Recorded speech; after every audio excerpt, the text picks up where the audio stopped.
Why Tinubu must sack his US lawyer by Festus Adedayo. Now, wow. Why? You want Tinubu to sack his US lawyer? On what basis? Is this guy not performing? Or what is happening? Tinubu must sack his US lawyer. So to employ who? To employ you, we need to understand. So he said when Chief Obafemi Awolowo died in 1987 and made a deluge of musical tributes in his honor, a line among those offerings stood out. Evergreen, okay, sung by Fuji music lord Kollington Ayinla, while extolling Awolowo's panegyrics, he sang Okoile Losa Egbe Baba Yinka Funkeki. So just speak Yoruba there, Yoruba song. This line profoundly articulated the open life of Awolowo as well as his trackable history and pedigree. As short as the lines were, they drilled deep into the most granular of Yoruba concept of openness and transparency. Literally translated, it means that shrines that a people are proud of are erected in open family compound, and it is a misnomer to cover a set of sparkling white teeth, okay, with flabby duvet of lips. Oh boy. Shrines in Africa were held partially or wholly as reserved places for magical, religious, or even ceremonial functions. Their traditional worshippers or priests considered them sacred as groves where ancestors lived. Those groves were also places and channels of communication with humans by the gods and were dedicated to the worship of deities. War heroes believed to have transformed into ancestors or sites of burial of nobles in a community. Trees, waters, and rocks are wrapped around these shrines and altars, and they together form an important totem of the environment, corpus of the Yoruba belief system. As important as these shrines are, most Yoruba deities and shrines are erected in the front of compounds. Okay, so whether as Christians, Muslims, or animists, there is a unity of prayer point of parents that God should give them blessings that cannot be hidden. One of such blessings is that the children on whom they spend so hugely excel upon graduation, especially with first class. So every week, newspapers deliberate or celebrate such achievements in interviews with such graduates. Those are blessings that cannot be hidden. So in support of full disclosure of a worthy past, Yorubas say that only a malformed or deformed hand is hidden under the bowels of a garment. Owó tí ò sunwọ̀n ní ìgbẹ́ abẹ́ aṣọ. Can you imagine? So on Sunday, October 17, 2021, the News magazine published that it said was the most comprehensive Tinubu interviews about his early life, struggles abroad, against military, governorship orders, a marathon interview he granted where he spoke about his rugged beginnings, studies in the U.S., struggles against the military for the actualization of June 12, the current democracy, and others. In the interview, the man who would later become the Nigerian president said he performed so brilliantly at the Chicago State University, so much that at the end of the term, and still on the dean's list, Professor Jesse came around to inform me that he would employ me to manage the accounting laboratory of the institution. And I was given a scholarship to become a tutor. I was challenged and severely under pressure to keep up the grade as each semester rolled by, because if my grades should drop, I would lose the scholarship. It was quite challenging, and in the end, I graduated top of my class and I was recruited as an accounting major. So I was on the dean's list. I was in line for the award for the overall best accounting student, as well as that of the University Scholars Award. Oh boy.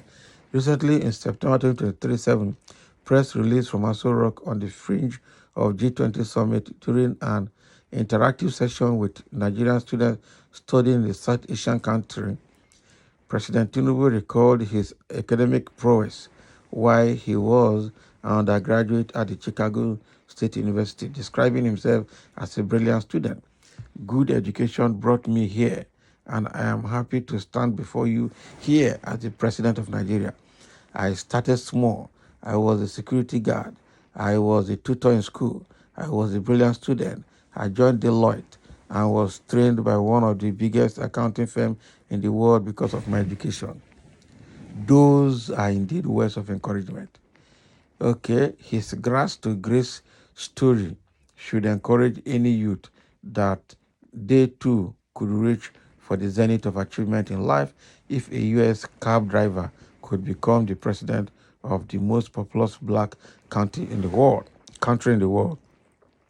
So when shortly before the judgment of the Presidential Election Petition Committee, ex-Vice President Atiku Abubakar was rumored to have approached a United States of America court to subpoena CSU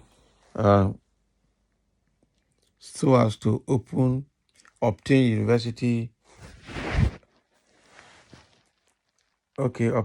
schooling records of President Tinubu.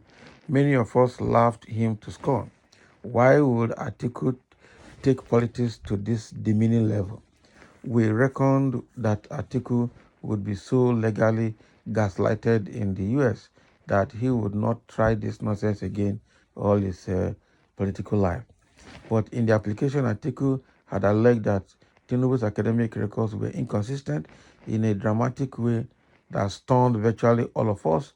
The American court granted Atiku's application through a judgment it delivered last Tuesday, September 6th, by Magistrate Jeffrey Gilbert. He then ordered the production of the school documents of Tinubu in 48 hours and deposition of the administrators of the CSU under oath.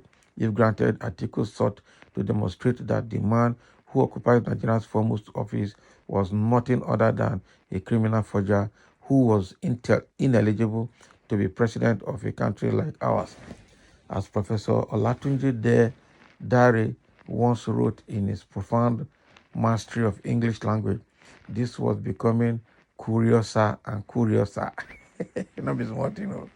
Atiku's reliance was on sections of 1999 Constitution as amended, which ambiguously voids the aspirations of any who willfully tampers with their certificates for the sake of vying for political office.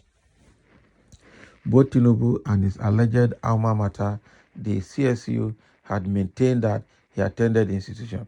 CSU is, however, demurring from authenticating his certificate under oath. The man who, in newspaper interviews, excitedly mounted his first class degree at CSU, is also now spiritedly arguing against the release of the result to Atiku. His argument became the untenability of the documents in Atiku's appeal at the Supreme Court. So the former vice president was, however, unwavering. Okay, so before the order could lapse, Tinubu suddenly approached the court under Ms. Nancy Maldonado of the United States District Court for the Northern District of Illinois in Chicago for an application to delay the order and submitted that releasing his school record to Atiku had a fatal potential to damage his life. Severe and irreparable harm will be done to Bola Tinubu if the records are released, the president's lawyer told Maldonado. Arguing further, the lawyer said that if the court released the document to Atiku, great harm that cannot be taken back to the bottle would be done on him. Immediately, Ms. Maldonado agreed with Tinubu's lawyer on the severity of granting the order on the part of Tinubu and thus stayed the order pending further arguments on the matter. Ha. So in all these, I'm at loss. Methinks somebody proud enough to grant interviews articulating his academic brilliance should have no issue at all mounting his first class certificate on global billboards for all to see. That done, political enemies like Atiku Abubakar would have no other option than to lick their wounds. The Chicago court drama reminds me of one of the Joseph Folahan J.F. Odunjo's folklores with the title Afoshe Dilede. Afoshe has morphed into a pig. Oh boy, this is very serious write-up. But I think all this is talking to, um, how Tinubu praised himself of all his achievements, his humble beginnings, academic qualifications, first class in Chicago State University, and now president of Nigeria, encouraging students. Produce the certificate now. I say no, it will tarnish his image. It will do irreparable harm to his person. What is that? If you have had first class, why not put it on the billboard for the whole world to see? And then that will put people that are pursuing you to shame and you'll be free once and for all. Something is fishing somewhere. And that is exactly what all Nigerians are saying, both home and abroad. This man must be a liar. Yeah. So somebody is saying here in the comment section, I understand your point, but did Tinubu have copies of article documents? Don't you know how that in Nigeria you don't give your enemy chance to know much about nothing?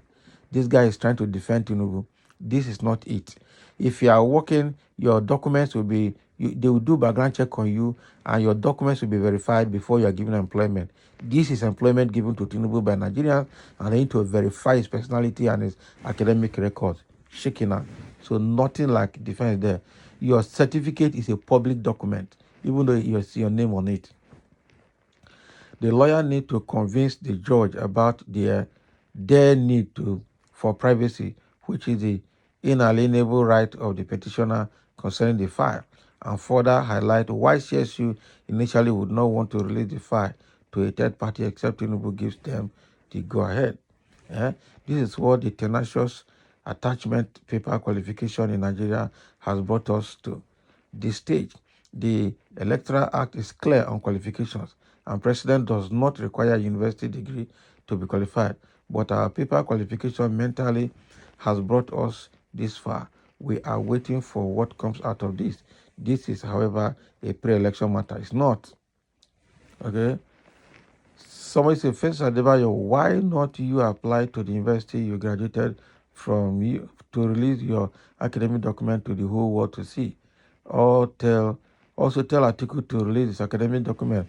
The question is, you release it when it is needed. Eh?